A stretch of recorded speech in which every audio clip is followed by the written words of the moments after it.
반기문 전 총장이 이제 불출마 선언을 해가지고 빠졌어요. 네. 그래가지고 그 다음날 YTN도 이제 여론조사하고 뭐 다 여론조사를 해가지고 뭐 2표가 올로 가고 뭐 해가지고 하여간 뭐 올라오는 사람 내려오는 사람 뭐 지금 난리도 아닌데 누구한테 제일 유리했다고 보세요? 이정근 시장. 사람으로 대답하지 않아도 되죠. 저는 사람으로 대답하셔도 돼요. 아, 그렇습니다.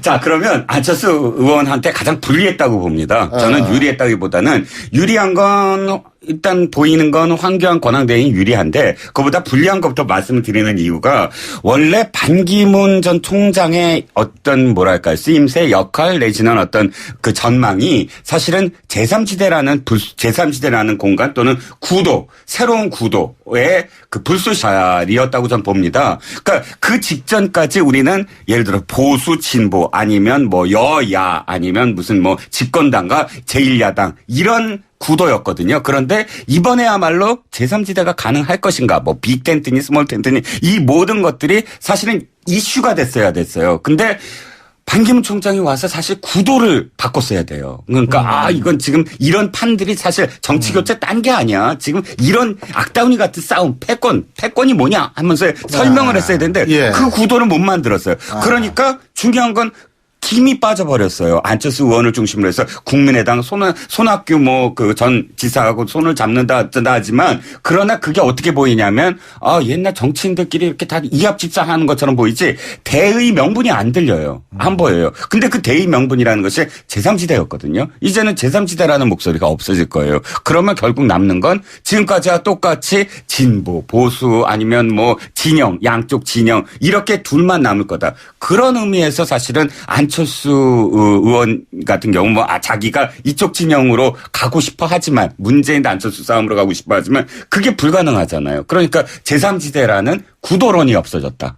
그게 가장 큰 특징인 것 같아요. 저도 이종근 실장님하고 모처럼 아주 생각이 비슷한데 안철수 전 대표가 그 예상을 맞췄죠. 그래서 일각에서는 안스트라다무스다 뭐 이런 얘기가 나오는데 안스트라다무스. 왜냐하면 설 직후에 반기문 전 총장이 후보직을 사퇴할 수도 있다. 불출마할 수도 있다. 이런 얘기를 예언했는데 예언이 다 맞았어요. 근데 안철수 전 대표가 그 문재인 안철수의 대결이 될 거라 했는데 문 안의 대결은 문 안의 대결인데 문재인 안철수가 아니라 문재인 안희정의 대결로 가는 거는 즉 본인의 운명을 맞추지 못한 게 가장 큰 예언의 그 실패가 아니에요. 문 안은 맞췄네요. 네, 그렇습니다. 노스트라다무스도 예언이 이렇게 딱딱 들어맞는 건 아니에요. 그냥 어렴풋이. 그래서 문 안만 보였는데 그게 글쎄. 본인이 안철수다 생각했는데 보니까 패를 맞을까 보니까 안희정이었던 생각이 드는데 왜냐하면 반기문 총장의 불출마는 제3지대가 추진 동력을 완전히 상실했다는 걸 의미하고 보수정당 내에도 유의미한 후보가 이미 이제 없어졌다. 종언을 구했다는 생각이 듭니다. 이번 대선이야말로 그야말로 여야 대결이 아닌 야야 대결을 한다는 걸 의미하는 건데 반기문 총장이 불출마로 반사기를 본 사람이 황교안 그 대통령 대행과 안희정 지사가 1, 2순위로 나타나고 있는데 황교안 대행이 출마할 수 있을지 여부를 좀 아직까지 본인이 의사를 표명하고 있지 않기 때문에 현재까지 의사를 표명한 사람 중에는 안희정 지사가 가장 많은 중도 쪽과 충청권의 반사이익을 얻는 것 같아요. 따라서 2007년도에 한나라당 경선이 이명박과 박근혜의 예선이 곧 본선이 되었던 것처럼 이번에 2017년 대통령 선거도 더불어민주당 내에 문재인과 안희정의 대결이 어쩌면 대통령 선거의 본선이 될 수도 있는 건 아닌가라고 하는 정치적인 의미를 준 상징적 사건이 반기문 총장의 불출마 선언을 아니었을 싶은 생각이 듭니다. 이종근 시장님 동의하세요? 아니요. 동의 안 합니다. 네. 제가 아까 왜 안희정 지사한테 갔다 지지한 유리하다라는 말을 못하냐면 잘 가다가 삼천포로 빠지세요. 아니요. 삼천포로 빠지는 거 그 삼천포 그 시민들이 들면 지역에 그 지역 주민들이 들면 화낼 맞아요. 정중하게 사과드리겠습니다. 네. 자, 이거죠. 왜 그러냐면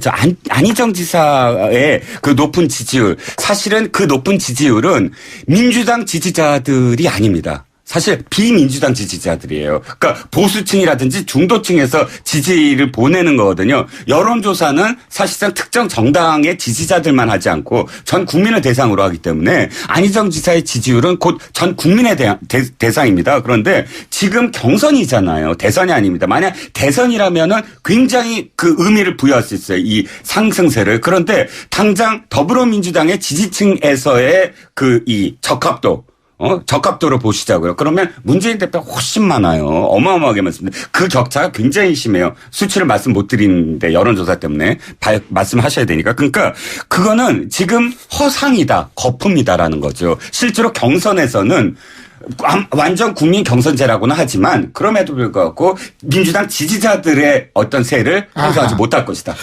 지금 이종근 실장님이 굉장히 중요한 부분을 말씀해 주신 것 같아요. 그러니까 예를 들면은 문재인 전 대표와 이재명 시장의 지지층은 상당 부분 겹치는 경우가 많다. 반면에 문재인 전 대표와 안희정 지사의 지지층은 겹치지 않는다. 바로 이 말씀이신데 말이에요. 네, 서영 소장님. 대연정도 마찬가지라고 생각이 드는데요. 저 이종근 실장님, 민주당 국민 경선 해보셨어요? 직접? 아니요. 안 해보셨으면 말을 하지 마세요. 제가 볼 때는 저는 여러 번 해봤는데요. 웃으라고 얘기하면 웃어줘야 돼요. 100만 명 넘는 그 경선은 조직 경선이 거의 불가능합니다. 국민 민심하고 거의 비례해서 가기 때문에 거기에 조직적인 근데 전 질문 하나만.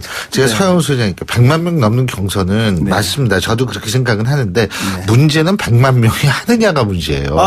지금 투표율도 지금 점점 떨어지는 바람에 더불어민주당 경선은 모바일 투표를 포함하기 때문에 100만 명이 인터넷 경선과 모바일 투표, 모바일 투표 완전 국민 경선제를 해봤냐고 물어보시는 거 아니잖아요. 오픈 프라이머리가 아니라요. 국민 경선 방식은 여러 가지 있기 때문에 이번이 처음이에요. 완전 국민 경선제는. 그 전에 아까 질문은 예를 들어서 지금까지의 민주당의 그 모바일 경선을 해봤느냐 이렇게 질문을 하신다면 말이 되지만 지금 완전 국민 경선제 100만 명이 넘는 완전 국민 경선제는 이번이 처음입니다. 아니 이번에도 완전 국민 경선은 아니고요. 왜냐하면 완전 국민 경선은 오픈 프라이머리라 해서 신분증만 있으면 누구나 갈 수 있는데 이번에는 그렇지 않고 희망자 안에서 신청자에 한해서 하는 거기 때문에 제한된 국민 경선. 그러니까 제가 얘기죠. 희망자 누가 그럼에도 불구하고 제 생각에는 그 자꾸 손가락으로 달을 가리키는데 손가락 얘기하지 마시고 하여튼 100만 명이 넘어가는 사람들이 그 이번 경선에 민주당 경선에 참여할 것이 사실이기 때문에 제가 볼 때는 여론의 민심과 같이 갈 것이다. 따라서 대연정 주장도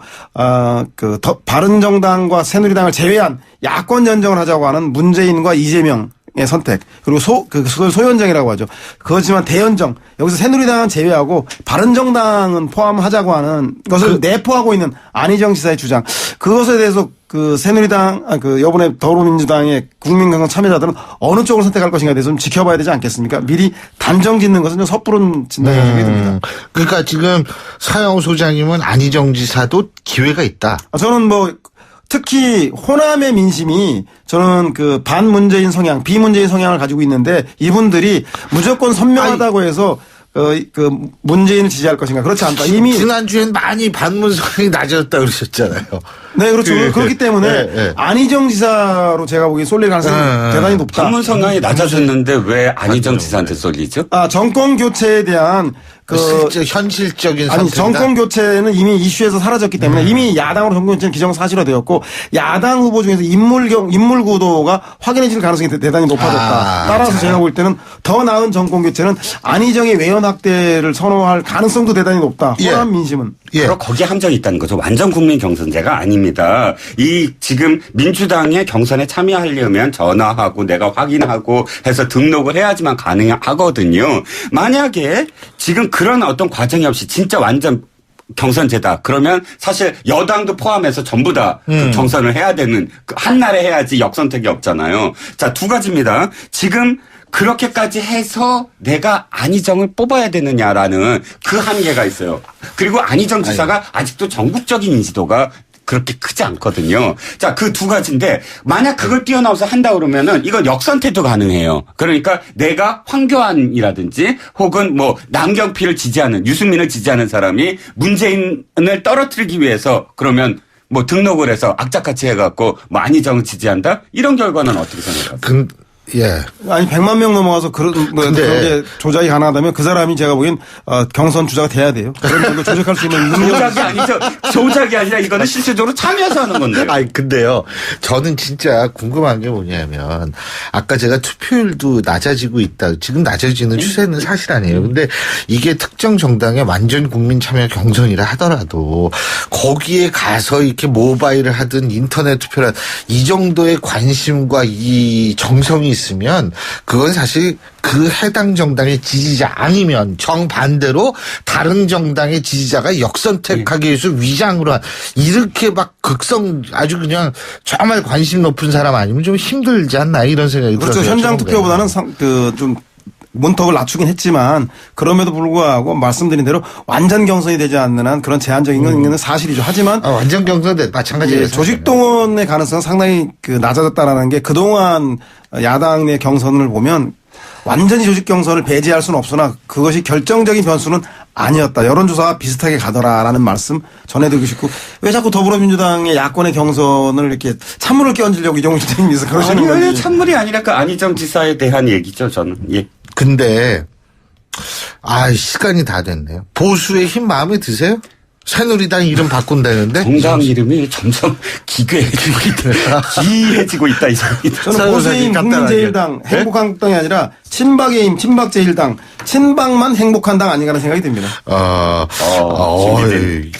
역시 준비된 패널 오늘 준비를 많이 해가지고 오셨네. 이 다 보수의 힘 근데 사실 갑자기 보수의 힘은 옛날에 강원도의 힘이라는 영화가 있었습니다. 예, 그게 생각이 나네요. 오늘 두 분 말씀 여기까지 듣겠습니다. 고맙습니다. 네, 감사합니다. 감사합니다. 예, 지금까지 데일리안의 이종근 논설실장, 두문정치전략연구소 서양훈 소장 두 분과 함께 했고요. 자, 월요일에 보내드린 신율의 출발 새 아침 오늘 순서는 여기서 줄이겠습니다. 전 내일 아침 7시 15분에 다시 오죠. 신율이었습니다. 고맙습니다.